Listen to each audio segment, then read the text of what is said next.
Vous qui n'avez pas pu être, vous êtes là aujourd'hui. Dieu est fidèle, que Dieu vous bénisse. Donc nous sommes dans notre thème appelé dans une flamme de feu pour la délivrance du peuple. Réglez un peu le son s'il vous plaît. Appelé dans une flamme de feu pour la délivrance du peuple. Le texte c'est Exode chapitre 3, le verset 1 à 8. Exode 3, 1 à 8. Et donc on va prendre nos Bibles et puis nous allons lire directement. Nous allons faire un petit rappel de ce qu'on a vu hier. Et puis nous allons voir la suite. Donc prenons Exode 3. Allons ensemble s'il vous plaît. Est-ce qu'on peut se tenir debout pour lire ensemble la parole de Dieu. Nous allons être bénis tout de suite. Exode chapitre 3, le verset 1 à 8. Alléluia. Allons ensemble. S'il vous plaît, le son, réglez le son. C'est pas, je n'ai pas un bon son. Hier c'était bon. C'est pas bon ce soir, s'il vous plaît. Donc, Exode chapitre 3, le verset 1 à 8. Alors, Moïse faisait paître le troupeau de Jéthro. On va dire plus fort, son beau-père, sacrificateur de Madian. Et il mena le troupeau derrière le désert et vint à la montagne de Dieu à Horeb. L'ange de l'Éternel lui apparut dans une flamme de feu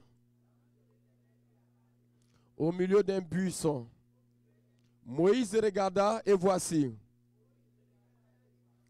le buisson était tout en feu et le buisson ne se consumait point. Moïse dit, je vais me détourner pour voir quelle est cette grande vision. Et pourquoi le buisson ne se consume point? L'Éternel vit qu'il se détournait pour voir. Et Dieu l'appela du milieu du buisson et dit, Moïse, Moïse. Et il répondit, me voici. Dieu dit, n'approche pas d'ici. Ôte tes souliers de tes pieds. Car le lieu sur lequel tu te tiens est une terre sainte. Et il ajouta, je suis le Dieu de ton père, le Dieu d'Abraham, le Dieu d'Isaac, le Dieu de Jacob. Moïse se cacha le visage, car il craignait de regarder Dieu. L'Éternel dit, j'ai vu la souffrance de mon peuple qui est en Égypte. Et j'ai entendu les cris que lui font pousser ses oppresseurs. Car je connais ses douleurs. Je suis descendu pour le délivrer de la main des Égyptiens. Pour le faire monter dans ce pays, dans un vaste... Bon, pour le faire monter dans ce pays. Dans un bon et vaste pays. Dans un pays où coule le lait et le miel. Dans les lieux qu'habitent les Cananéens. Les Étiens, les Amoréens, les Phérésiens, les Éviens et les Jubusiens. Est-ce qu'on peut acclamer la parole? Est-ce qu'on peut changer de micro, s'il vous plaît? Est-ce qu'on peut changer de micro? Dépêchez-vous pour qu'on avance, s'il vous plaît. Le son n'est pas bon à ce niveau. Alléluia, assoyez-vous de la présence du Seigneur. Bien-aimés du Seigneur, que Dieu vous bénisse. Nous sommes au deuxième jour de notre TJP et nous allons couler encore dans la révélation ce soir. Dis à ton frère, nous allons couler dans la révélation. Qui est prêt pour la révélation? Qui est prêt pour la révélation? Est-ce que tu es vraiment prêt pour la révélation? Est-ce que tu es vraiment prêt pour comprendre les choses de Dieu? Est-ce que tu es vraiment prêt pour aller en eau profonde? Est-ce que tu es vraiment prêt et prête pour avancer? Est-ce que tu es vraiment prêt et prête pour aller plus loin que ça? Dis, je veux aller plus loin que ça. Dis, je veux aller plus loin que ça. Dis, je veux aller plus loin que ça. Je veux aller plus loin que ça. Voilà, c'est nettement mieux. Dieu te bénisse, mon frère. Alléluia. Vous savez, hier, on a vu l'appel. On a décrit un certain nombre de choses. Nous allons voir rapidement en 5-10 minutes. Un rappel pour ceux qui n'étaient pas là. Nous avons dit que l'appel de Dieu fait partie du plan de Dieu pour le salut de l'humanité. Et il y a une seule chose qui touche le cœur de Dieu pour nous appeler à agir. C'est que Dieu voit la souffrance de son peuple. Dites-vous, bien-aimés, que tout ce que nous faisons sur la terre, Dieu veut délivrer. C'est pourquoi tout à l'heure, quand nous allons parler du Saint-Esprit, nous allons parler des caractères. Ce qui empêche les enfants de Dieu d'être de vraies sources de bénédiction, c'est leur caractère aussi. Tant que les caractères ne finissent pas, ne disparaissent pas, ça va être difficile d'être une véritable source de bénédiction pour l'humanité. Et vous allez voir que c'est le Saint-Esprit qui fait disparaître les caractères. C'est pourquoi nous allons chercher la plénitude du Saint-Esprit. Chacun va chercher à être béni, à être rempli du Saint-Esprit. Les églises sont remplies de la chair. Je vous assure, j'ai dit les églises sont remplies de la chair.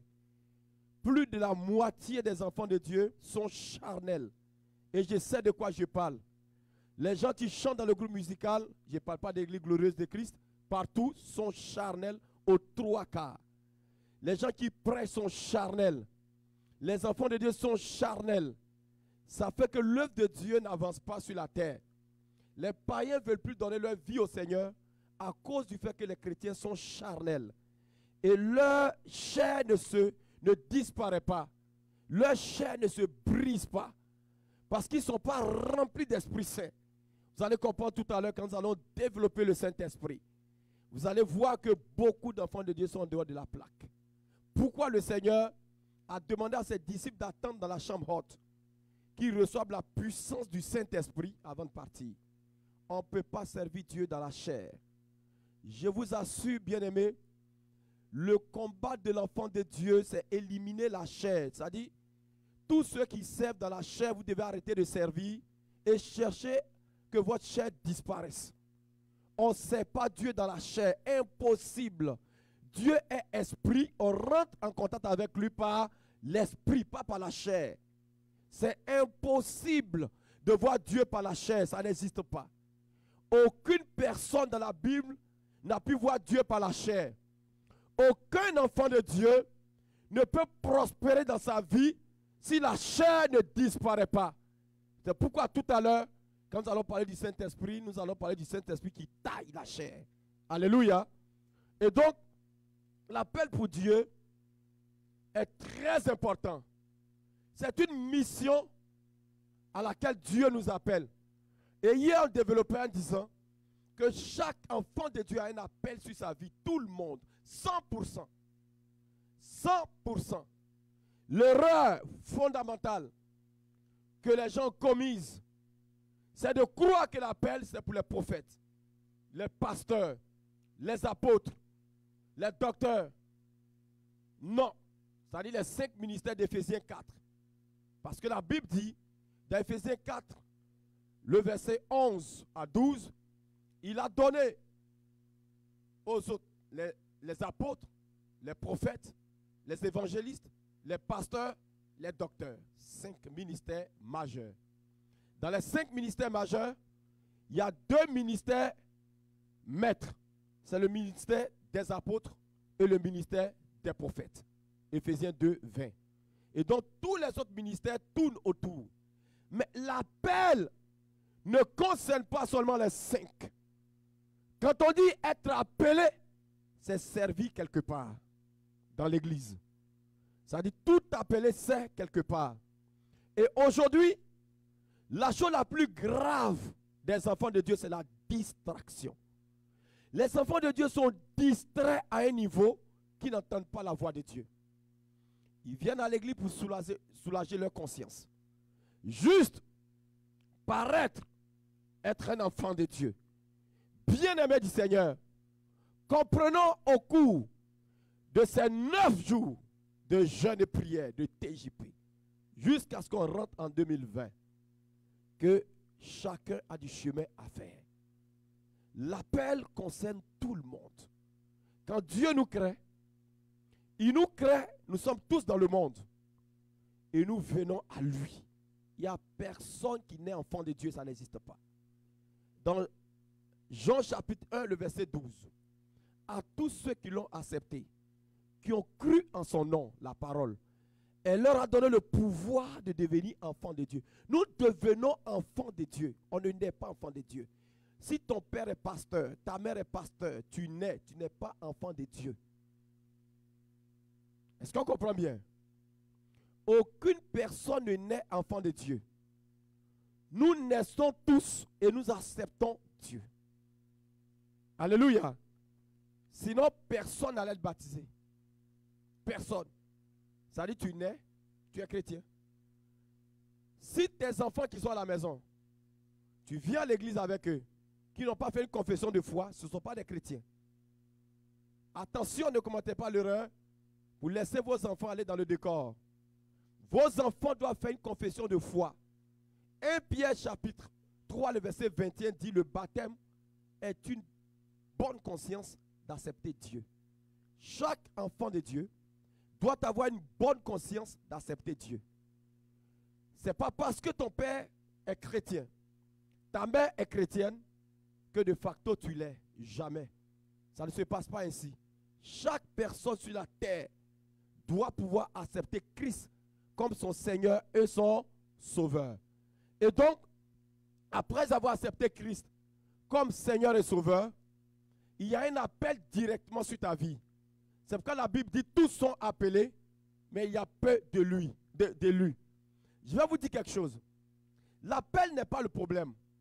Mais le problème, c'est que tu peux même accepter l'appel sans être véritablement élu. Parce qu'au milieu de l'appel, qu'est-ce que tu fais? Quel est ton comportement? Comment tu marches? Donc, l'appel de Dieu est divin. Quand tu acceptes de servir Dieu, de dire, Père, je veux te servir, ça dit, tu as décidé de dire, je ne m'appartiens plus. Une fois que tu as appelé, tu as dit oui à Jésus, tu ne t'appartiens plus. Ta chair est finie. Et c'est le Saint-Esprit maintenant qui prend la relève. Donc, l'appel, le grec dit, c'est appeler vers. C'est à haute voix. L'appel n'est pas silencieux. Je n'ai jamais vu un appel silencieux. L'appel, c'est à haute voix. Et cette haute voix, tu l'entends dans ton âme. Tu l'entends dans ton esprit. C'est-à-dire que tu sens qu'on t'appelle. Ça brûle en toi. Tu veux faire des choses dans la maison de Dieu. Tu veux faire des choses pour l'humanité. Tu quittes ta position d'enfant de Dieu contestataire, d'enfant de Dieu charnel, d'enfant de Dieu raisonneur, d'enfant de Dieu impudique, d'enfant de Dieu qui ment, qui critique, qui fait n'importe quoi. Tu quittes cette position pour servir le Dieu saint. C'est ça l'appel. L'appel est très sérieux. C'est pourquoi quand on parle d'appel, on se concentre pour saisir la pensée de Dieu. Qu'est-ce que Dieu veut pour nous? L'appel est la seule plateforme dans laquelle nous rencontrons notre destinée. Il n'y a pas deux. Hier, je vous ai dit, si vous trouvez un homme de Dieu qui dit on peut rencontrer Dieu sans l'appel, qu'il vienne, on va discuter. On va voir un plateau télévisé. Et tout le monde entier va nous écouter. Personne, aucun chrétien ne peut réussir sa vie sans que tu ne répondes à l'appel. Ça n'existe pas. Quand Dieu nous appelle à être chrétiens, ça c'est l'appel, si vous voulez, je peux appeler ça un appel collectif. C'est-à-dire premier appel. Deuxième appel, Dieu te met quelque part dans sa maison. Il dit, il y a beaucoup de demeures dans la maison de Dieu. Et donc, dans chaque demeure, Dieu met des gens. Hier, j'ai expliqué. Il y a des gens, par exemple, qui ne veulent pas voir des gens souffrir. Ça, Dieu t'appelle à la miséricorde. Il y a des gens qui aiment donner. Dieu t'appelle à la libéralité. Il y a des gens qui aiment enseigner. Dieu t'appelle à l'enseignement. Il y a des gens qui aiment beaucoup les enfants. Dieu les appelle à l'encadrement des enfants, l'école de dimanche, que beaucoup d'églises appellent Écodim. Dieu t'appelle à un niveau que ce soit. Il y a des gens qui aiment recevoir. Vous allez voir, il y a des gens qui sont très hospitaliers et il y a des femmes hospitalières chez elles à la maison. Vous allez voir qu'ils sont des gens qui vont être bons ou bonnes selon à l'accueil. Il y a des gens, par exemple, qui aiment redresser. Quand ils voient des gens qui dévient, ils vont appeler, ils vont dire non, ce que tu as fait n'est pas bon. Et souvent, il y a des gens qui ne comprennent pas. Ils disent, toi, tu n'es pas pasteur, pourquoi tu me parles comme ça? Mais la personne qui dit que tu n'es pas pasteur, tu me parles que tu es charnel. Parce que tu ne sais pas que la personne a ce qu'on appelle le don d'exhortation. Quand quelqu'un a le don d'exhortation, il va te reprendre dans l'église, même étant fidèle. Il va te reprendre. Parce que le don d'exhortation, exhorter, c'est mettre quelqu'un sur le droit chemin. Quand quelqu'un a le don d'exhortation, ne peut pas voir les déviations dans l'église. Quand des gens parlent trop, quand les gens font n'importe quoi, tu vas voir la personne va s'élever, n'est pas pasteur, n'est rien, mais va parler, va dire non, ce que tu fais n'est pas bon. C'est parce que la personne a le don d'exhortation. Et donc, tu peux être appelé à exhorter. Il y a beaucoup de choses à faire dans la maison de Dieu. Dans la maison de Dieu, tout le monde veut prêcher. Mais non, tout le monde n'est pas appelé à prêcher. Bien aimé, si dans un état, tout le monde voulait être enseignant, qui est le médecin? Qui est le physiothérapeute? Qui est le taximètre? Dans la maison de Dieu, il y a plusieurs demeures. Et Dieu nous appelle à demeurer dans une demeure. Et hier, nous avons vu qu'il y a 3 catégories de circonstances d'appel. Nous avons vu l'appel qui fatigue plus les gens. C'est-à-dire, Dieu t'appelle, mais tu n'entends pas sa voix. En fait, tu entends, mais tu ne sais même pas que c'est Dieu. Samuel. Samuel était à côté de l'arche de l'alliance. Dieu l'a appelé une fois, 2 fois. Il ne savait même pas que c'était Dieu. Il entend que quelqu'un l'appelle. Il va voir Élie, son mentor. Il dit, est-ce que tu m'appelles? Élie lui dit non. Mais si tu entends la voix encore, dis, Seigneur, me voici. Et donc, ce premier type d'appel, hier, je disais, vous venez voir vos mentors. Vous dites, les pasteurs, vous dites vraiment, je sens que quelque chose se passe en moi, mais je ne sais pas comment faire. Je sens que je dois faire ça, mais c'est compliqué, je ne comprends pas. J'ai des blocages ici, je ne sais pas, je n'entends pas bien. Est-ce que tu peux m'aider? Je vais te dire, prenons un moment de jeûne. Prenons ça pour que le Saint-Esprit puisse nous éclairer. Donc, l'appel au premier niveau, souvent c'est plus difficile pour les enfants de Dieu. Ils savent que Dieu les appelle à faire quelque chose, mais ils ne savent pas c'est quoi. C'est la même chose dans le domaine professionnel. Plusieurs fois, les gens sont venus me voir. Ah, vraiment, je sens, il y a 3 choses. Mais je ne sais pas qu'est-ce qu'il faut choisir. Mais je sens que je dois choisir ça. Mais c'est compliqué pour moi, je ne sais pas, aide-moi. Ça, dans mon ministère, j'ai rencontré des centaines et des centaines de fois. Parce que, pour que tu puisses entendre la voix de Dieu, et tu puisses faire un choix correct, tu dois avoir ce qu'on appelle le don du discernement des esprits. Si tu n'as pas le don de discernement, quand Dieu t'appelle, tu n'entends pas. Et les enfants de Dieu, c'est pourquoi je vais vous emmener, ces 9 jours, on va vous emmener à comprendre que nous devons tous rechercher les dons de l'esprit. Je rêve d'une église sur la terre où les enfants de Dieu sont très sérieux en train de chercher Dieu. Pour que Dieu leur parle. Pour que Dieu fasse l'œuvre avec eux. Que de rester toujours dans les chicanes, dans les choses inutiles, dans les conflits, dans, je ne sais pas, dans des querelles intestines, des choses qui n'ont aucune valeur sur la terre. Souvent, quand tu t'assois seul, tu es ridicule, tu te poses des questions. Pourquoi j'ai pu faire ça?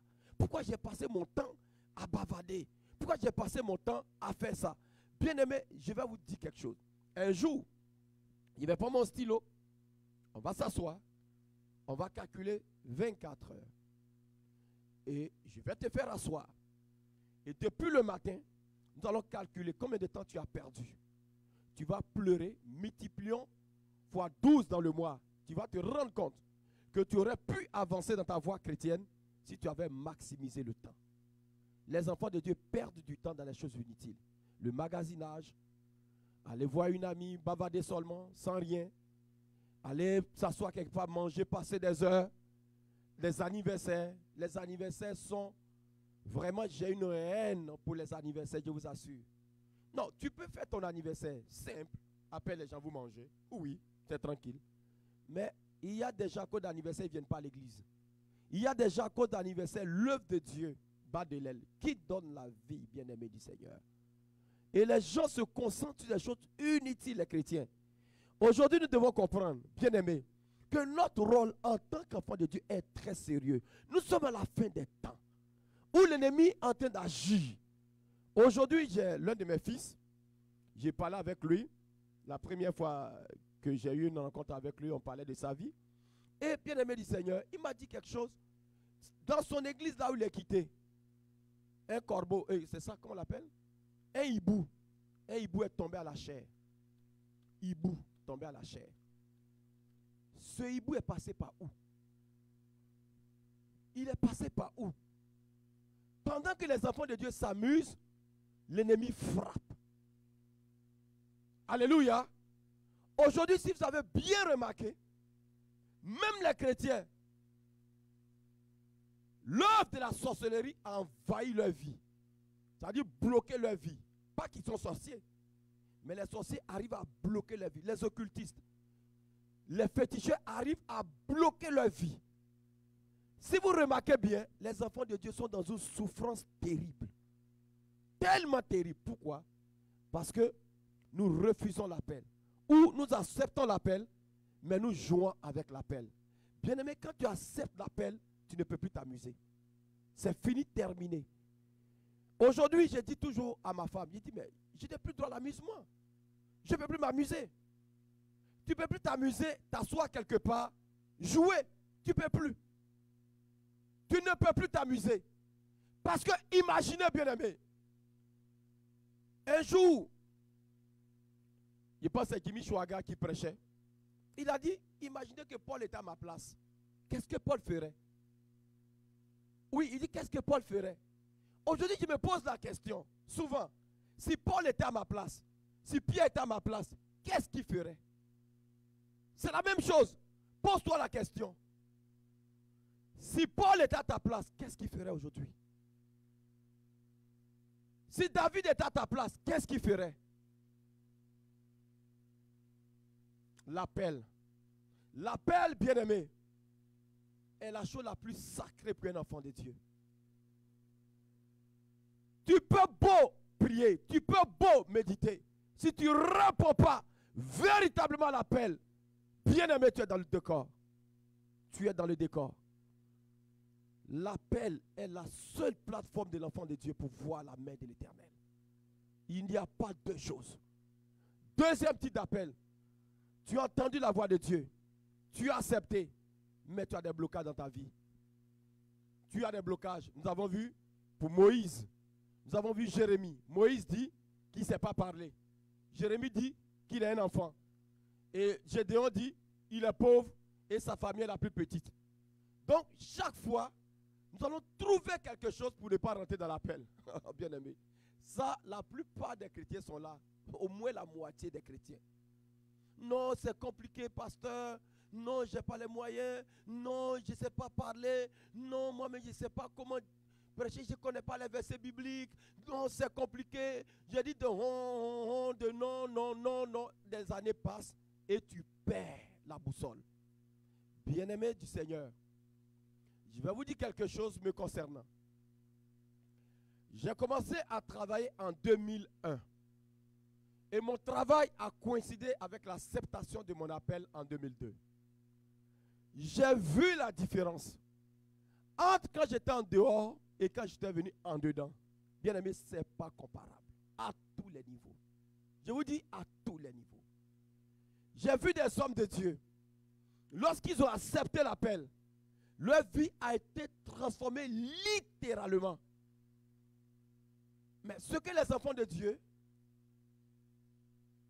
ce dont les enfants de Dieu ont peur, et la plupart, ça c'est beaucoup plus les 5 ministères, ils ont peur d'être pauvres. Moi j'ai écouté des pasteurs, j'ai écouté des femmes, quand elles ont su que l'homme qu'ils allaient marier est pasteur, elles ne voulaient plus. Non, je vais souffrir. J'ai connu des pasteurs qui disent non, vraiment je vais souffrir. Un pasteur dans cette nation m'a rendu son témoignage et je bénis le nom du Seigneur pour ce témoignage. Que Dieu le bénisse. S'il peut écouter cette prédication, ça va beaucoup me plaire. Voici quelqu'un qui était millionnaire, qui roulait dans une voiture de luxe, tout, avec sa grosse maison. Il refuse l'appel. Dieu a tout arraché, il s'est retrouvé dans l'appartement. Il a lutté avec Dieu pendant 20 ans, jusqu'à ce qu'il accepte l'appel. Bien-aimé, Lorsque tu refuses l'appel, Dieu va permettre à l'ennemi de tout arracher. Même la paix, tu n'auras pas. Même la joie, tu n'auras pas. Même, il y en a qui sont tombés malades pendant des années. L'appel, c'est autre chose, bien-aimé. Je veux que tu sois très éclairé. C'est pourquoi depuis hier, je t'ai dit, je vais t'enseigner tranquillement. Tu sais, je suis très bouillant. Mais je vais aller doucement, tranquillement, pour que tu comprennes un certain nombre de choses. Je ne veux pas te prêcher, feu là, et puis tu ne comprends rien. Non, non, non, non, non, non. Je vais aller tranquillement que tu comprennes. Parce que ce que je suis en train de t'enseigner aujourd'hui, je vous assure, hier je l'ai dit, ce sont des séminaires que les gens donnent, on paye pour entrer. Tu l'as gratuitement. Ça, c'est une grâce pour toi. Saisis ça.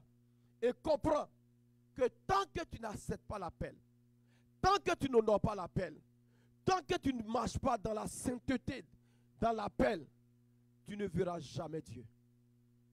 Tu ne verras pas Dieu dans tes études. Tu ne verras pas Dieu dans ton travail. Tu ne verras pas Dieu dans ton foyer. Tu ne verras pas Dieu. Je te le dis, c'est écouté partout dans le monde entier.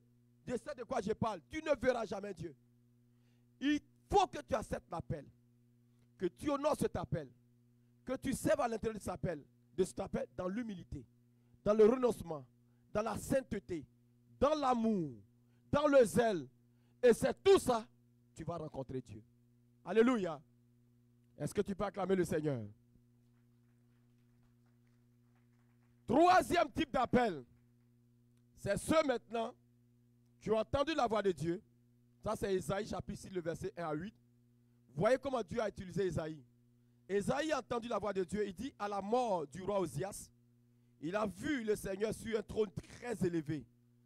Et plus tard, quand vous lisez en bas, il dit, il entend la voix de Dieu. C'est écrit, j'ai entendu la voix de Dieu. C'est ça l'appel. Il dit, qui enverrai-je? Et il a répondu, me voici, envoie-moi. Et vous voyez, vous savez pourquoi il faut servir dans la sainteté? Aujourd'hui, je pleure quand je vois des pasteurs qui ne se sanctifient pas et qui servent Dieu dans le péché. Quand tu es dans le péché, mets-toi à part. Ne sers pas. Il ne faut même pas t'amuser. Parce qu'un jour, tu vas rencontrer Dieu. C'est très dangereux de servir dans le péché. Dans les alliances démoniaques, très dangereux. Moïse, quand il a rencontré Dieu, il a dit quoi? Il s'est caché là, la face. C'est ça la sainteté. On ne peut pas voir Dieu et s'amuser. Ésaïe, quand Dieu l'a appelé, on dit, ils ont pris, il a vu les chérubins d'abord. Les chérubins se couvraient la face. Et la braise ardente a touché ses lèvres. Ils ont dit quoi? Tes péchés sont expiés. On ne peut pas servir Dieu dans le péché. Oubliez ça. Si tu es dans le péché, ne sers pas. Si tu es dans le péché, ne sers pas. Assois-toi, sors du péché d'abord. Parce que la sainteté de Dieu ne collabore pas avec le péché. La sainteté de Dieu ne collabore pas avec le péché. Ça, c'est très sérieux. Hier, je n'ai pas développé ça. Mais au fur et à mesure qu'on avance, on va développer. On ne peut pas servir Dieu dans le péché. Non, bien-aimé. Tu peux être un serviteur, un servant de Dieu. Tu peux avoir un appel servi quelque part. Et dans ton service, tu glisses, tu tombes. Tu te relèves, tu continues. David, il a glissé, il est tombé avec Bathsheba. Il s'est repenti, il s'est relevé. Mais quand on dit servi dans le péché, ça dit que tu es conscient. Lorsqu'on a fait Canada pour Christ, il y a l'un des serviteurs, je ne nommerai pas son nom, parmi les invités qui m'a rendu un témoignage. Il me dit, pasteur, moi, je suis tellement touché aujourd'hui de voir que des pasteurs servent dans le péché. C'est ce qu'il disait. Il dit, un père dans la foi que je respecte beaucoup, qui est plus âgé que nous, son ministère, un long ministère, un grand ministère. Et il dit, je l'ai pris comme un exemple. Et là, on vient de découvrir qu'il a une maîtresse depuis 7 ans. Et il ne veut pas laisser cette femme. Mais il sait à la chair. Bien-aimé, c'est dangereux. Très dangereux. C'est pourquoi, dans l'appel, chaque personne doit pouvoir ranger sa vie. Je vous assure, bien-aimé. Vous qui chantez, mes enfants qui chantez, ne jouez pas avec ça. Ne jouez pas avec ça.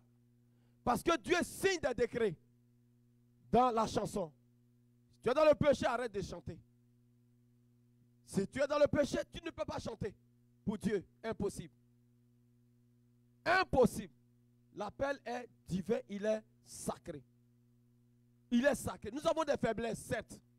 Ça va arriver, nous allons pécher. On est humain, c'est vrai. Confesse tes péchés et sors du péché. Ne voyez pas seulement le péché du sexe. Mais non, oubliez ça, s'il vous plaît. Le péché du sexe, ça fait partie de tout autre péché. Les critiques, les calomnies, les mensonges, toutes ces choses. Si tu es dedans, arrête de servir, range ta vie. Tu continues de servir, un jour Dieu va te frapper. Ça, c'est clair et net. Et je peux vous donner autant d'exemples que vous voulez dans la Bible, où les gens servent dans le péché où Dieu a frappé. Ne jouez pas avec la sainteté de Dieu. Même si nous sommes sous la nouvelle alliance, mais la nouvelle alliance ne nous exempte pas. La nouvelle alliance n'est pas une licence pour pécher. La nouvelle alliance n'est pas un sésame pour servir dans le péché. La nouvelle alliance n'est pas une plateforme pour servir dans le péché. Parce que la Bible parle de la grâce. La grâce ne nous conduit pas dans le péché. La Bible dit la grâce source de piété. C'est ce que Paul dit à Tite. La grâce est source de piété. Et donc la piété, c'est le dévouement pour Dieu. Lorsqu'on est dévoué pour Dieu, bien aimé, le péché ne nous dit plus rien. C'est pourquoi j'attire l'attention de l'Église, des chantres, des pasteurs, des servants de Dieu, des serviteurs de Dieu, du corps de Christ. S'il vous plaît, ne servons pas dans le péché. Ne servons pas dans le péché, s'il vous plaît. Ne servons pas dans le péché, s'il vous plaît. Ne servons pas dans le péché, s'il vous plaît. Lorsque tu es coupable d'un péché majeur, mets-toi un peu à côté. On va prier pour toi et puis on continue la marche. Une bonne repentance et on continue la marche. Bien-aimé du Seigneur, le péché ne va pas être un blocage pour servir Dieu. Non. Non, non, écoutez bien. Non. Le péché va devenir un blocage si tu ne te repens pas. On a vu le cas du Père de Dieu le dimanche passé. Tout cœur repentant, Dieu récupère la personne. Et donc, le péché n'est pas un problème. Mais le problème, c'est le cœur de l'enfant de Dieu. L'enfant de Dieu a un cœur méchant. L'enfant de Dieu a un cœur tellement méchant. D'année en année, les enfants de Dieu ne sont pas transformés. Leur cœur est méchant, je vous assure. C'est terrible. On ne peut pas comprendre que Dieu nous a fait grâce. Il nous a retirés dans le monde. Aujourd'hui, j'ai parlé avec quelqu'un.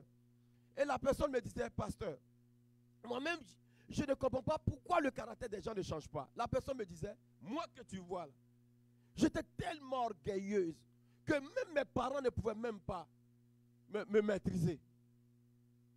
La personne me dit, même ta taille, tu peux atteindre 2 mètres. Mais je vais te parler. Elle dit, j'étais très effronté. Mais je connais la personne aujourd'hui, la personne est comme un agneau. Bien aimé, le Saint-Esprit transforme. La parole de Dieu transforme, je vous assure. Je ne comprends pas comment on peut être dans les bras de Jésus sans être transformé. C'est impossible. Ça dit que tu ne l'as pas encore accepté. Si tu n'es pas transformé depuis des années, tu n'as pas encore accepté Christ. Je t'assure. C'est pourquoi je t'emmène ce soir à accepter Christ véritablement. Accepte-le de tout ton cœur. Accepte-le de toute ton âme. Parce qu'il dit dans Psaume 107, le verset 20, il envoya sa parole et il a fait quoi? Il est guéri. Comment toi, la parole de Dieu ne peut pas te guérir? Non, tu as un problème. Tu n'as pas encore accepté Christ. Tu es encore païen et païenne, enfant de Dieu. La parole de Dieu transforme. La parole de Dieu change les caractères. La parole de Dieu change. La parole de Dieu n'est pas venue nous guérir seulement que des maladies. Mais la parole de Dieu est venue guérir notre âme, l'état de notre âme. La parole de Dieu est venue changer nos émotions. La parole de Dieu est venue changer notre vie. Alléluia. La parole de Dieu transforme. Donc, allons directement dans ce que nous devons voir aujourd'hui. L'appel associé au Saint-Esprit. L'appel est associé au Saint-Esprit. La Bible dit, Dieu apparaît à Moïse dans un buisson qui ne se consumait pas. Bien-aimé du Seigneur, pourquoi le buisson ne se consumait pas? Le buisson, c'est quoi? Pourquoi le buisson ne se consumait pas? Bien-aimé, hier nous avons développé que sur le chemin de notre destinée, il y a les Amoréens, il y a les Phérésiens, il y a les Jubésiens, et il y a tout ça. Nous sommes dans un combat spirituel. Je vais te faire prendre conscience pendant ces 8 à 9 jours du combat spirituel. Hier, j'ai fait un songe. Vous savez, depuis quelques années, la moitié de mes prières, je demande au Seigneur de changer mes caractères. Ça fait au moins 5 ans, 6 ans, je prie comme ça. Et depuis 2 ans, je prie beaucoup plus que ça. Et depuis 1 an, j'ai accentué. Depuis quelques mois, je ne peux pas prier sans demander au Seigneur de changer mes caractères. Tout à moi doit changer. Je lui dis ça. Hier, j'ai fait un songe. J'ai dit ça à ma femme. La nuit d'hier aujourd'hui. J'ai fait un songe. Et voilà que je suis assis dans ma voiture. Et il y a un monsieur qui venait, j'avais ouvert ma portière. Et il y a un monsieur qui venait parquer. Il avait une vieille voiture. Et à cause de lui, j'ai fermé ma portière. Et il a parqué. Et je vois le monsieur dans le songe. Il met ses 2 mains sur ma voiture. Il commence à parler avec l'un de ses amis qui était en face de moi. Parce que j'avais changé. J'ai fermé la portière ici. Je suis passé de l'autre côté. J'avais vu mon ordinateur. La portière était ouverte. Et puis, j'étais en train de travailler. J'étais très concentré. Et il parlait avec son ami. Mais je me posais la question. Comment son ami ne va pas de son côté? Et pourquoi il s'adosse sur ma voiture? Et les deux bavardent. Je ne pouvais plus. J'ai dit, mais monsieur, s'il te plaît, mais est-ce que vous ne pouvez pas quitter là? Je travaille. Que vous me gênez. Le monsieur me regarde et dit, il va me frapper. Je vous dis, dans mon son, il dit, il va me frapper. Écoutez bien, on va développer le Saint-Esprit. Si tes caractères ne changent pas, prends un temps. Reste chez toi à la maison, ne viens plus à l'église. Et puis cherche Dieu avant de revenir. Parce que tu vas être un problème pour l'église. Les caractères d'un enfant de Dieu doivent changer. Je ne comprends pas. Tu peux faire 2 mois, 3 mois, 4 mois à l'église. On peut comprendre. Mais 1 an, 2 ans, 3 ans, 4 ans, 5 ans, 6 ans, 10. Il y a des gens qui ont 15 ans de chrétienté. Leur caractère ne change pas. C'est effrayant. Et donc, je rappelle au monsieur, monsieur, c'est pas moi qui t'ai rendu service tout de suite. Il dit oui, je le sais, mais je vais te frapper pareil. Aïe, le monsieur est costaud avec des muscles. Mais je ne comprenais pas. Il dit, il va me frapper. Ok. On a quitté à côté de la voiture. Et le monsieur, il insiste qu'il va me frapper. Il y avait du monde à côté. Alléluia. Regardez ce que je lui ai dit dans le songe. Je lui ai dit, tu peux tout me faire, mais je ne vais pas répondre. J'ai dit, je ne te lancerai aucune injure, ni même un coup de poing. Je ne ferai pas. Ce n'est pas ma nature. Je ne fais pas ça. Le monsieur dit, malgré ça, je vais te frapper. Et donc, il a fait tout ce qu'il avait à faire. Maintenant, c'était le temps maintenant de me botter, de me frapper. Et il était très sérieux. Il veut me frapper maintenant. Et puis, je lui ai dit, ok, comme toi, tu as le courage de frapper un pasteur, frappe-moi. Je vous assure. J'ai vu la mise du monsieur descendre comme ça. Le monsieur est découragé. Il dit, tu es pasteur? Les gens autour de moi, tu es pasteur? Ça dit, dans le son, c'est comme, c'est pourquoi tu as ce comportement. C'est pourquoi tu dis, tu ne peux pas te battre. Le monsieur, il ne m'a pas frappé. Rien du tout. Ça l'a désarmé. Je vais vous dire quelque chose. Tu veux que l'ennemi soit désarmé. Tes caractères vont faire désarmer l'ennemi. Ce n'est pas tout qui est jeûne et prière. Il faut changer tes caractères. Parce que lorsque tes caractères ressemblent à celui du diable, quand tu vas être attaqué, bien aimé, dans le spirituel, tu te bats. Et tu vas sentir ça dans le physique. Tes caractères peuvent désarmer l'ennemi. Je dis l'ennemi a été désarmé par mon attitude. Veux-tu triompher des situations? Bien-aimé, recherche le Saint-Esprit. On rentre maintenant dans le Saint-Esprit. Recherche le Saint-Esprit. Oh, bien-aimé du Seigneur. La chose la plus importante pour un enfant de Dieu. Tu peux arrêter de prier, tu peux arrêter de demander à Dieu sur tout, mais la seule chose que je te demande de le faire 24 sur 24, c'est de demander le Saint-Esprit. Si tu as le Saint-Esprit, véritablement, je t'assure, tu vas opérer dans le surnaturel. Je ne parle pas des guérisons. ton caractère. En fait, il va y avoir des choses qui vont se passer. Ils vont te voir comme un agneau. Bien-aimé, le grand Sanhédrin arrête Pierre et les apôtres, les autres apôtres. Mais ils sont calmes devant le grand Sanhédrin. Ils sont calmes devant le grand Sanhédrin. Jusqu'à ce que le grand Sanhédrin les fouette un peu et les laisse partir. Bien-aimé du Seigneur, nous avons à comprendre que tous les adultes viennent, s'il vous plaît. Nous avons à comprendre que nous devons rechercher tous le Saint-Esprit. Le Saint-Esprit est la seule chose derrière laquelle nous devons courir. Parce que nous ne voyons pas Dieu. Nous le voyons par son esprit. C'est pas le Saint-Esprit est appelé Esprit du Père, Esprit du Seigneur, Esprit de Jésus-Christ. Bien-aimé, tu aimes Jésus-Christ, tu ne le verras pas, mais tu le verras par son esprit. Cherche le Saint-Esprit. Le Saint-Esprit est l'élément moteur de l'appel. C'est pourquoi quand Dieu se révèle à Moïse, il se révèle à Moïse dans une flamme de feu. Parce que, bien-aimé, tu as affaire à des démons coriaces. Tu peux chasser les démons incubes et succubes.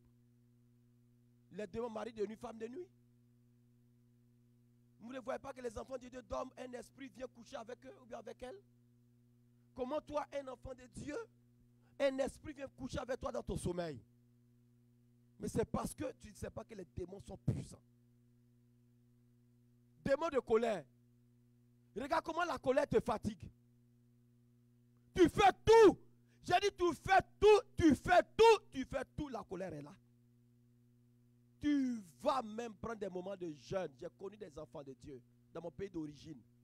Prendre des moments de jeûne. Quand elles ont fini, elles ont tout cassé dans leur maison. J'en ai connu ici. 40 jours de jeûne. Après les 40 jours de jeûne, on va y tuer quelqu'un. Les jeûnes de prière ne vont pas résoudre. Cherche à être rempli du Saint-Esprit. Il te rempli du Saint-Esprit, la colère va partir. Je ne parle pas des émotions. Parce qu'il y en a, ce sont des émotions.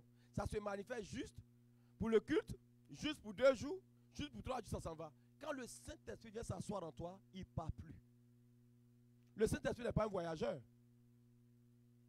Le Saint-Esprit n'est pas un voyageur, ce n'est pas le pèlerin. Le Saint-Esprit vient résider en nous. On dit notre corps est quoi? Le temple du Saint-Esprit. Quand le Saint-Esprit rentre dans la vie de l'enfant de Dieu, il ne part plus. S'il part, tu ne l'avais pas reçu. Est-ce qu'on m'entend? Alléluia. Une église dans laquelle le feu de l'Esprit ne s'éteint pas, comme le buisson, les enfants de Dieu connaîtront leur appel et marcheront dans la puissance de l'appel. Le Saint-Esprit ne doit pas s'éteindre dans une église. Quand le Saint-Esprit commence à se teindre en toi, tu vas être dans le décor. La Bible dit dans Thessaloniciens, n'éteignez pas l'Esprit. Le Saint-Esprit est un feu. Le Saint-Esprit est un combustible. Le Saint-Esprit est une puissance. Le Saint-Esprit amène le règne de Dieu dans notre vie. Nous devons rechercher tous le Saint-Esprit. Tous les enfants de Dieu. Quand nous lisons Jean chapitre 20, verset 22, la Bible dit que Jésus-Christ souffla l'Esprit sur les disciples. Mais Jésus a soufflé l'Esprit sur les disciples.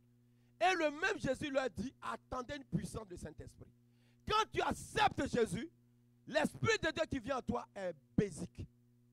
C'est l'Esprit de Dieu basique qui te permet de maintenir ta foi pour ne pas être dans le monde. Ça ne suffit pas. Il faut chercher maintenant à être rempli du Saint-Esprit. Si tu n'es pas rempli du Saint-Esprit, il y a des débats dans lesquels tu seras exclu. Personne ne peut chasser un démon tant que tu n'es pas rempli du Saint-Esprit. Impossible. Nous devons tous chercher à être remplis du Saint-Esprit. Dieu savait la mission qu'il donna à Moïse. Il avertit Moïse, dit devant toi, se trouvent des peuples dangereux. Des peuples dangereux. Tu ne pourras jamais t'en sortir si tu n'es pas rempli du Saint-Esprit. Bien aimé, si Moïse, en partant devant Pharaon, Moïse n'avait pas été visité par le Dieu du feu, vous pensez qu'il allait pouvoir résister à Pharaon? Est-ce que Moïse pouvait résister aux enfants d'Israël? Est-ce que vous avez vu comment Dathan, Corée et Abiram ont fatigué Moïse? Je vous assure, si nous, les hommes de Dieu n'est pas remplis du Saint-Esprit, il y a des fidèles, on vous a maudit il y a longtemps. Moïse a souffert. Il y a des fidèles qui nous fatiguent dans le ministère. Mais regardez la patience qu'on a avec ces gens. Regardez la patience qu'on a avec tout le monde. Parce que si tu n'es pas rempli du Saint-Esprit, tu ne peux pas conduire un peuple. Bien-aimé du Seigneur, j'ai vu des hommes de Dieu maudits à la chair le peuple. Parce que le peuple ne donnait pas. Aïe, aïe, aïe. Regardez Corée. Moïse fait tout. J'ai regardé un film chrétien avec mes enfants. Mes enfants riaient seulement. Corée, Dathan, Abiram.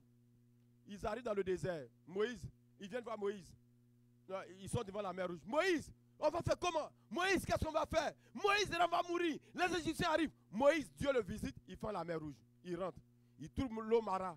L'eau Mara, l'eau amère. Ils ont soif. Moïse, on a soif. Moïse, on a soif. Moïse, on a soif. Moïse, Dieu lui dit coupe. Un bâton jette. Ce bâton représentait Jésus-Christ. Il jette.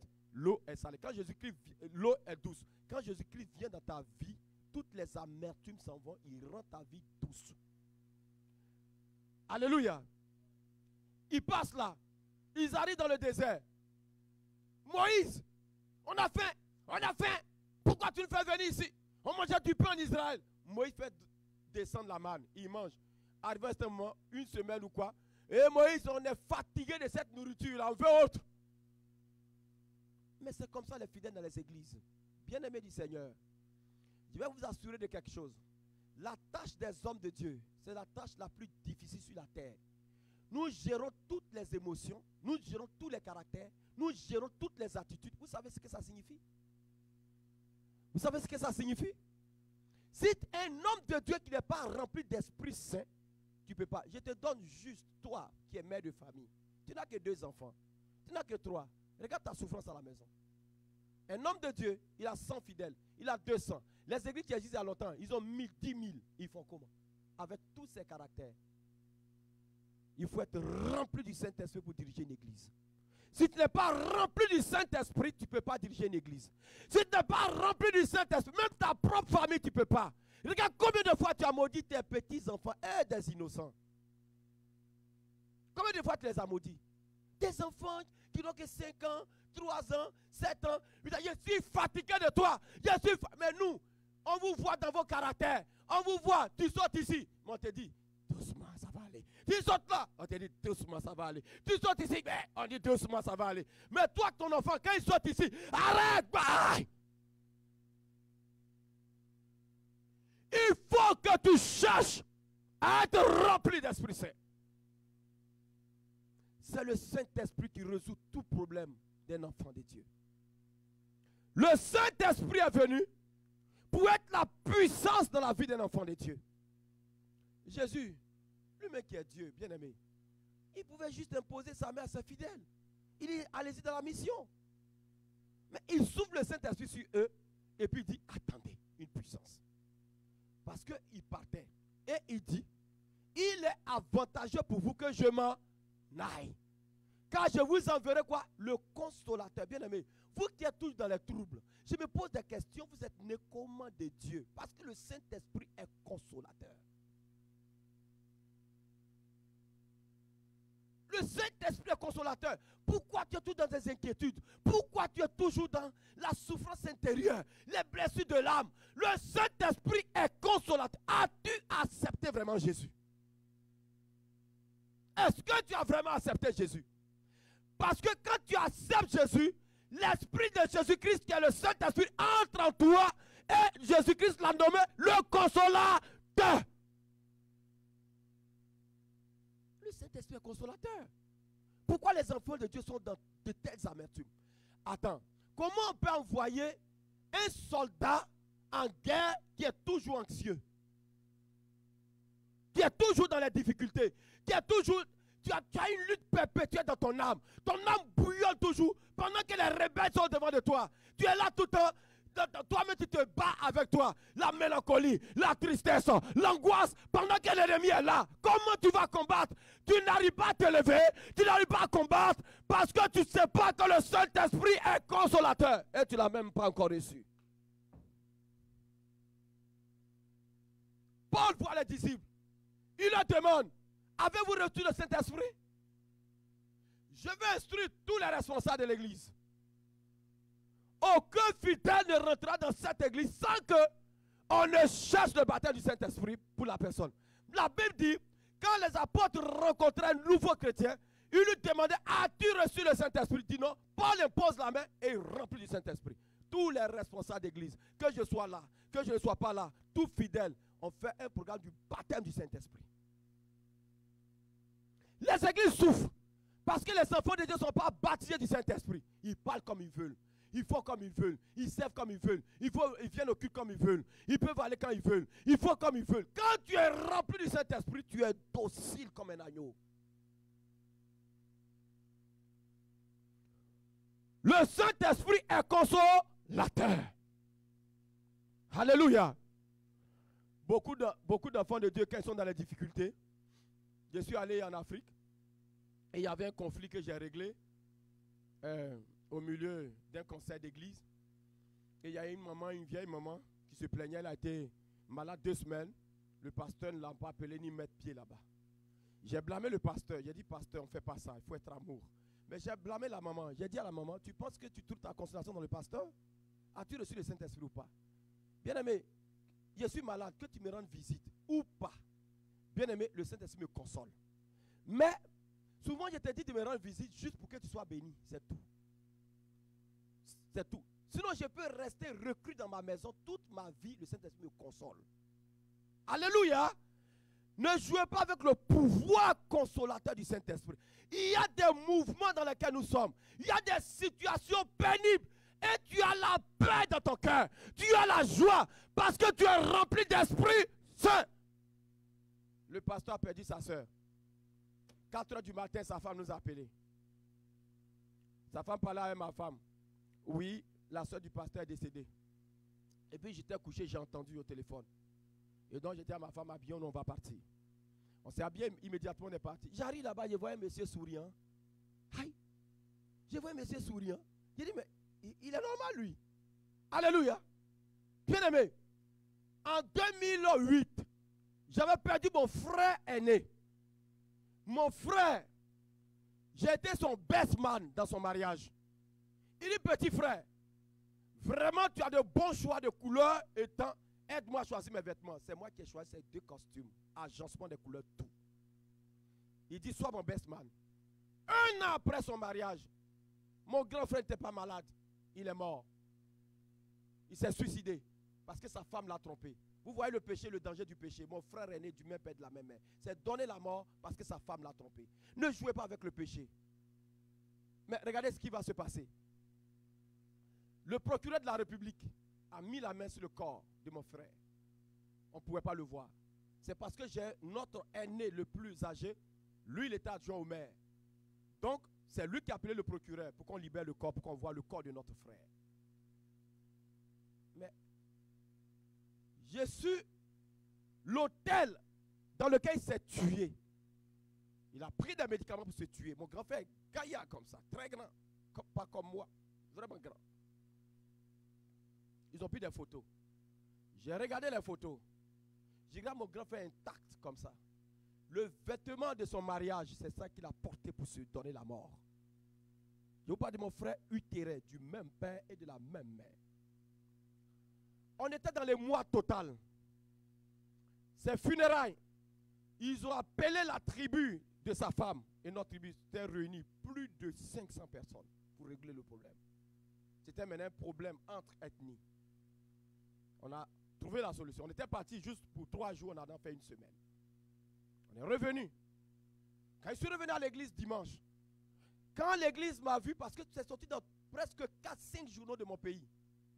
Le frère qui est avec nous, qui était journaliste, il peut le confirmer.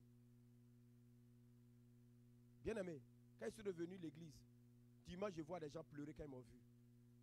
J'ai dit, groupe musical, mettez-vous en place. Louange. Personne ne louait. Il dit, il y a quoi? Il y a quoi? Louange, j'ai commencé à danser. Bien-aimé, quand tu es rempli du Saint-Esprit, tout concourt au bien de ceux qui aiment Dieu.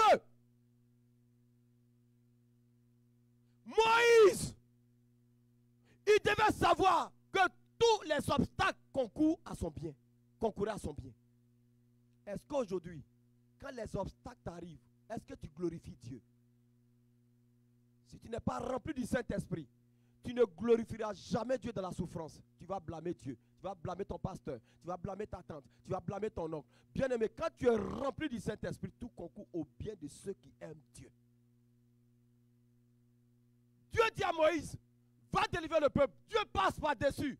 Il endurcit le cœur de Pharaon. Mais Moïse ne refuse pas. Moïse pouvait discuter avec Dieu pour dire, toi, tu es quel genre de Dieu ça? Toi, tu es quel genre de Dieu ça? Toi, tu es quel genre de Dieu? Comment tu me dis d'aller faire sortir le peuple? Tu as vu sa souffrance? Tu endurcis le cœur? Je ne peux rien faire. Regarde comment on veut me tuer. Mais Moïse n'a jamais discuté avec Dieu. Moïse a toujours fait ce que Dieu lui a demandé. Quand tu es rempli du Saint-Esprit, tu ne discutes pas avec ton pasteur. Tu fais ce qu'il te dit de faire de la part de Dieu.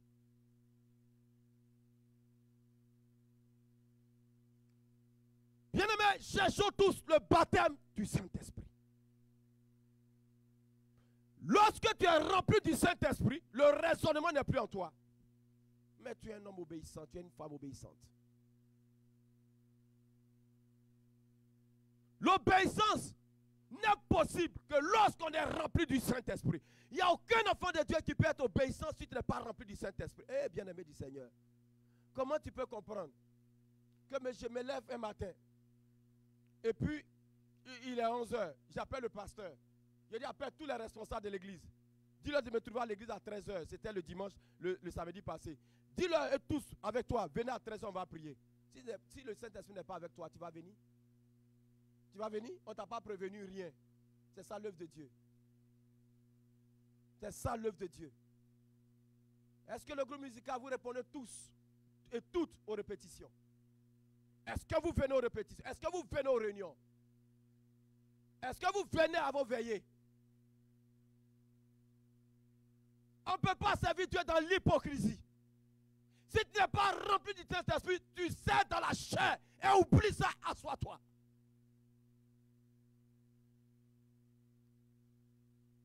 On ne peut pas servir dans la chair, bien-aimé. La chair pour la terre. L'esprit est connecté à l'esprit de Dieu. Nous ne pouvons pas servir dans la chair. Peuple de Dieu, corps de Christ sur la terre. Oublions la chair.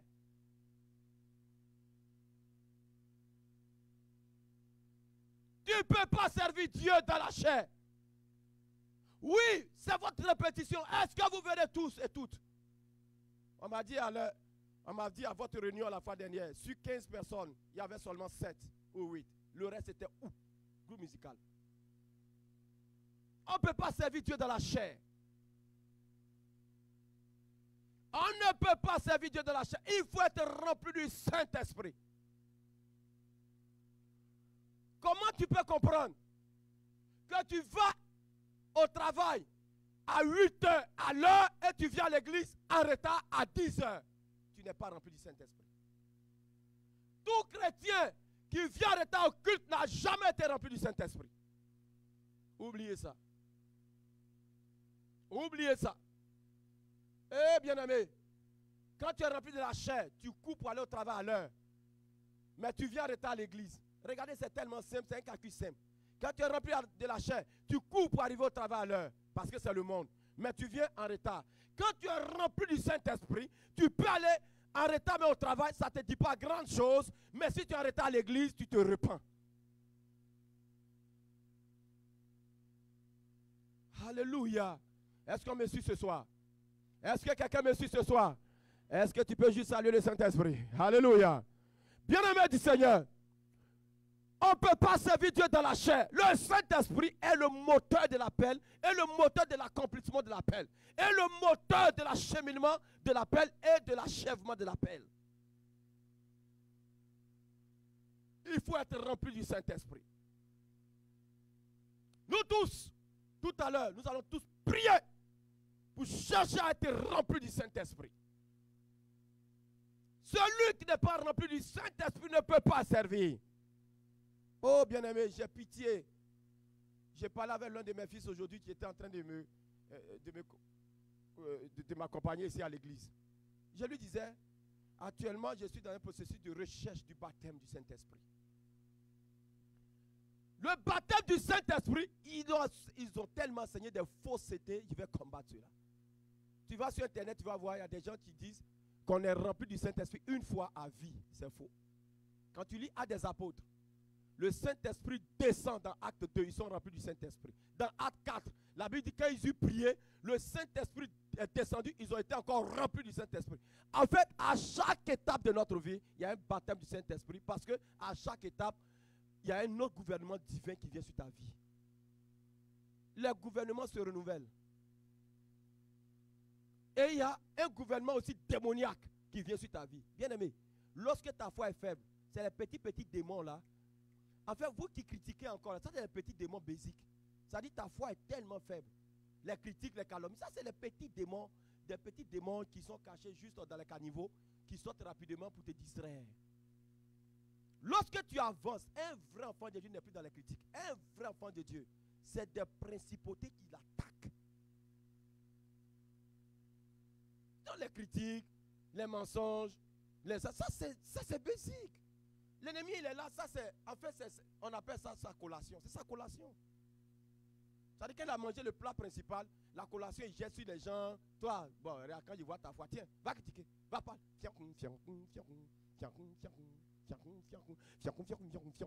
C'est tout. Ça c'est basique. Aujourd'hui, un démon de critique peut m'attaquer. Pourquoi? Pourquoi je viens m'asseoir pour critiquer quelqu'un? Mais aujourd'hui, ce sont des démons, des principautés qui attaquent ma vie pour m'empêcher de bâtir, pour empêcher la délivrance dans la vie des gens. C'est des coalitions de démons pour me faire chuter, pour que je commette l'adultère, pour que l'onction disparaisse sur ma vie. C'est des coalitions de sorciers, de francs-maçons, d'illuminati qui nous attaquent, les fondateurs de mission. On n'a pas les critiques, les mensonges. Ça, c'est pas pour nous. Ça, c'est pour toi, tu ne veux pas changer. Acclame le Seigneur.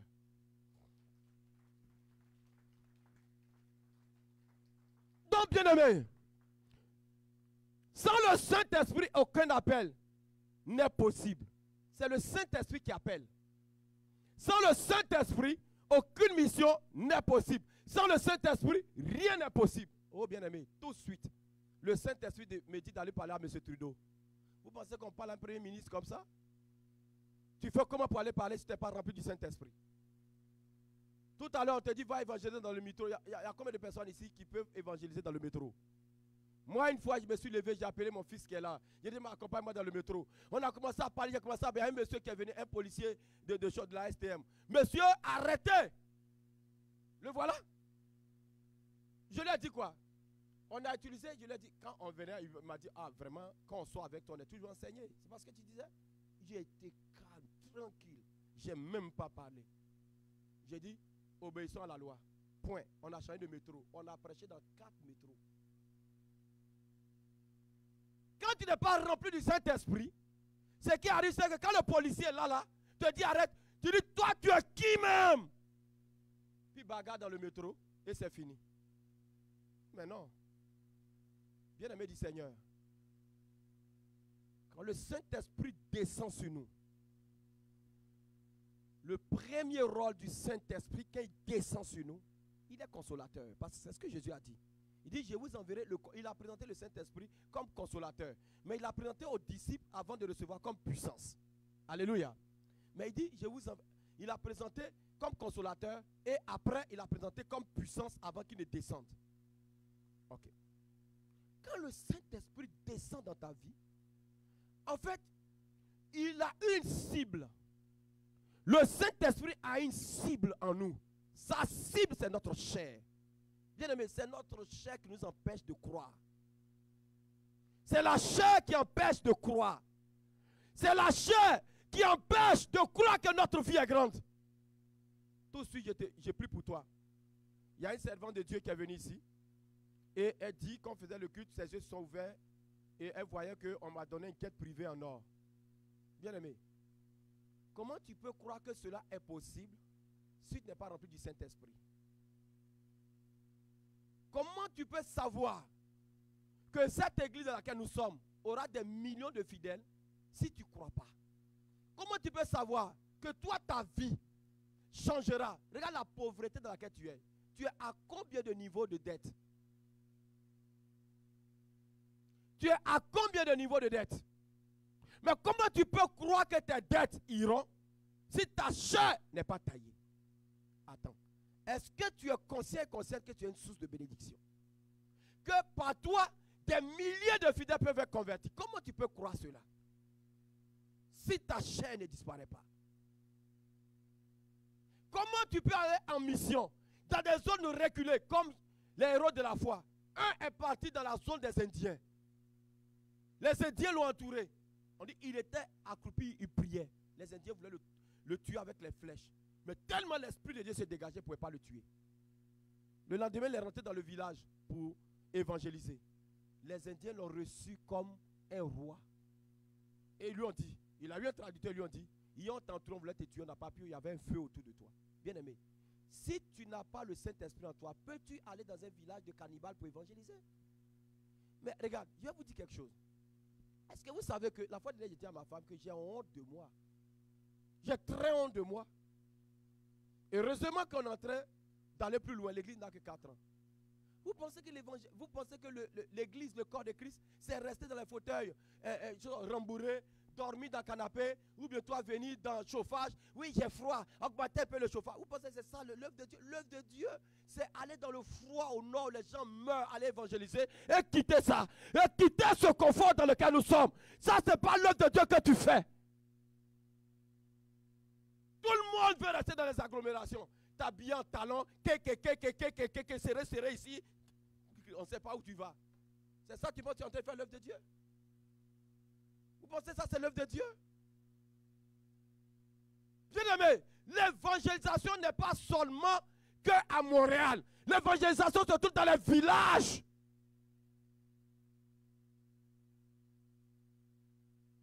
Rester dans ta voiture climatisée en été, dans ta voiture chauffée en été. Bien aimé, bientôt vous n'allez plus me voir. Je vais vous confier l'église, je suis parti. Le pasteur s'en va en mission 3 mois. Je vais le trouver là-bas, certainement, au Bénin, pour aller ouvrir là-bas. Je suis en Guinée, en train de creuser là-bas. Je m'en fous de ce confort-là. Ce confort-là me gêne. Notre rôle n'est pas de rester dans le confort pendant que les gens meurent. Moi, je vois des gens qui sont dans les zones pauvres, qui nettoient la mort des enfants avec leurs mains. Les gens sont en train de bâtir dans les zones. Pendant que tu es là, même venir à une réunion, tu ne peux même pas venir. Même respecter la culte, tu ne peux pas. Tu es dans un confort, tu ne peux même pas venir à tous les cultes. Tu es fiancou. Tu es quel genre de fidèle? Tu es quel genre de chrétien à Montréal? Montréal, il y a combien d'églises? Mais regardez les païens. Bien, sortons de notre zone de confort. Soyons remplis d'Esprit Saint.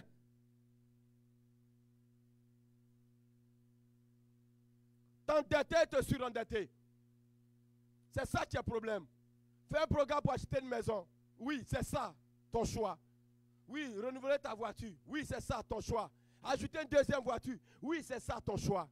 Mais tu ne comprends pas que cet argent que tu gaspilles dans les dettes, c'est juste de l'argent. Si tu étais rempli du Saint-Esprit, tu utiliserais cela, tu mettrais dans la corbeille pour qu'on ouvre des écoles. Dans des zones, les enfants ne peuvent pas aller à l'école. Il y a des zones, les enfants n'ont même pas $1 pour manger. Les adultes n'ont même pas $1 pour manger. Les gens meurent de faim pendant que tu as 2 voitures, pendant que tu as tout, pendant que tu es dans un confort. Soyons remplis d'Esprit Saint. Soyons remplis d'Esprit Saint. L'œuvre à laquelle Dieu nous appelle, peuple de Dieu, corps de Christ, c'est trop sérieux. Les païens ne feront pas l'œuvre, c'est nous qui devons faire. Regardez Paul.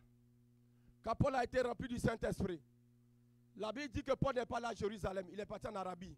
À Jérusalem se trouvait Pierre, à Jérusalem se trouvait Jacques, à Jérusalem se trouvait, comment on appelle, André. À Jérusalem se trouvait Judas les Barthélemy, bon, Judas était mort, excusez-moi, se trouvait tout cela. Mais Paul n'est pas allé là-bas. Paul allait en Arabie. En Arabie, il n'y avait personne qui connaissait Christ là-bas. Il Il n'y a personne, il n'y avait aucun apôtre là-bas. Paul allait s'isoler, prendre la sagesse avec Dieu. Bien aimé, l'heure de la sagesse est arrivée pour le corps de Christ. Changeons de comportement et habillons-nous de sagesse par le Saint-Esprit. Paul allait chercher la sagesse. Arrêtons de faire comme si les pasteurs ils sont pour quelque chose. Il y a trop de culte dans les églises. On tue trop dans les églises. Les gens sont en train de mourir. On veut te former pour que tu sois un guerrier rempli du Saint-Esprit pour retirer les âmes de l'enfer. Quel est ce comportement de méchanceté dans le cœur des enfants de Dieu? Tu ne changes jamais. Corps de Christ, je ne te prêche pas seulement mon fidèle. Je prêche à tout le monde entier. Tu ne changes pas. Tu es toujours dans ton même comportement. Toujours dans ta même manière de faire. On va envier la même robe. On va envier le même pantalon. Spirituel, je ne parle pas physique. Tu as le même revêtement de caractère, de méchanceté dans le cœur, de mensonge. Appelez-moi tous les adultes, s'il vous plaît, pour écouter toute la prédication. Appelez tout le monde. Les enfants ne vont pas mourir. Appelez tous les adultes. Changeons de comportement. Soyons remplis d'Esprit Saint. Bien aimé, l'œuvre à laquelle Dieu nous appelle, ce n'est pas de l'amusement. Les gens meurent.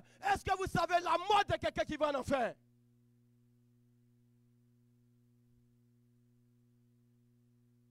Les enfants de Dieu, tu sais ça faire aujourd'hui. Prier pour mariage, prier pour un travail, prier tous les sujets de prière qui nous arrivent en tant que serviteurs de Dieu. 99,99%, ce sont les choses de la terre. Bien aimé, élevons un jour notre esprit vers Dieu, s'il vous plaît. Bien aimé, nous sommes le choix de Dieu. Nous avons été appelés pour aller accomplir les œuvres de l'esprit. Bien aimé, personne ne le fera si nous nous asseyons. Comment ils entendront si personne ne parle? La Bible dit, oh, comme ils sont beaux, les pieds de ceux qui annoncent l'évangile. Bien aimé, le temps est arrivé de parler d'appel, de parler de Saint-Esprit et de parler de salut des âmes. Nous sommes dans le confort. Le confort des grandes villes. Allez s'acheter des vêtements griffés. Heureusement que ça, c'est un cadeau. J'ai prié pour quelqu'un qui a une délivrance depuis plus de 40 ans, qui m'a envoyé dans un magasin m'acheter tout ça. Bien-aimé du Seigneur, je veux interpeller l'église, glorieux de Christ et le corps de Christ. L'heure est arrivée de sortir de notre zone de confort et de parler, bien-aimé, d'appel, de parler du Saint-Esprit qui nous remplit et de parler du salut des âmes. Sinon, au dernier moment, le Seigneur va te regarder avec aversion. Il va te regarder, tu seras consterné. Parce que tu as des talents, des dons que tu as dilapidés, que tu as dissipés. Bien-aimés, soyons remplis d'Esprit Saint. Et pensons au salut de ceux qui souffrent. Le temps est arrivé de sortir de nos zones de confort. D'arrêter les querelles intestines qui n'ont aucune valeur dans les églises. Aujourd'hui, j'étais en train de parler avec quelqu'un qui était venu me voir. Et plusieurs fois, j'ai dit ça à ma femme. Souvent, quand je parle avec les soeurs de l'église, certaines soeurs, je suis arrêté puis je dis à ma femme, je les regarde. Elle pense que je les regarde comme ça. Mais je suis en train de regarder leur cerveau selon leur comportement. Je me dis, mais il y a quoi qui est dans leur cerveau? Je ne sais pas. J'ai dit à ma femme toujours, il y a quoi dans le cerveau des femmes? Dis-moi, de certaines femmes.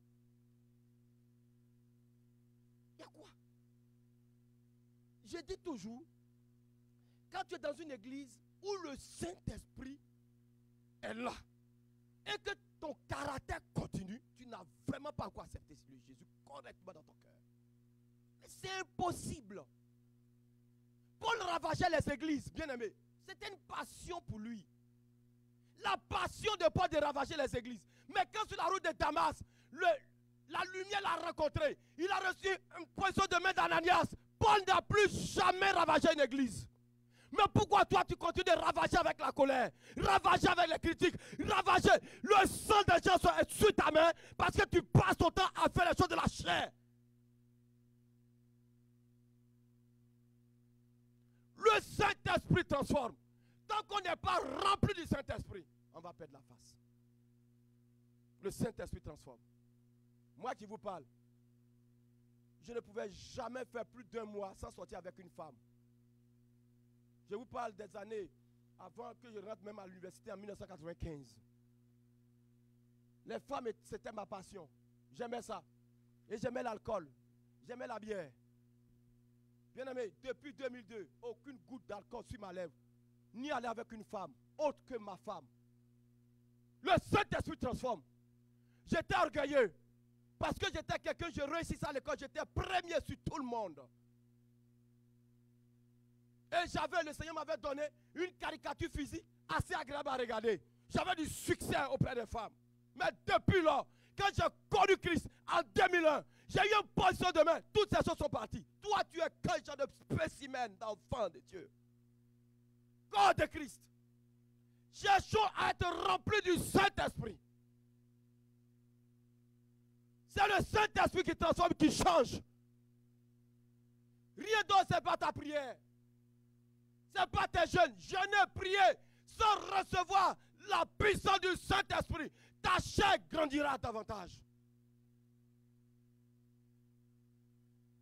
Le Saint-Esprit. Le Saint-Esprit est le seul élément de notre vie pour changer nos vies. Pour changer ce monde. Est-ce que vous savez, bien aimé, si les églises étaient remplies du Saint-Esprit, est-ce que vous savez que la terre serait déjà transformée? Une assemblée. Regardez, nous sommes combien? Regardez comme nous sommes un peu nombreux. Regardez ça. La conjugaison de nos amours. La conjugaison de nos forces. La conjugaison de nos forces financières. La conjugaison de notre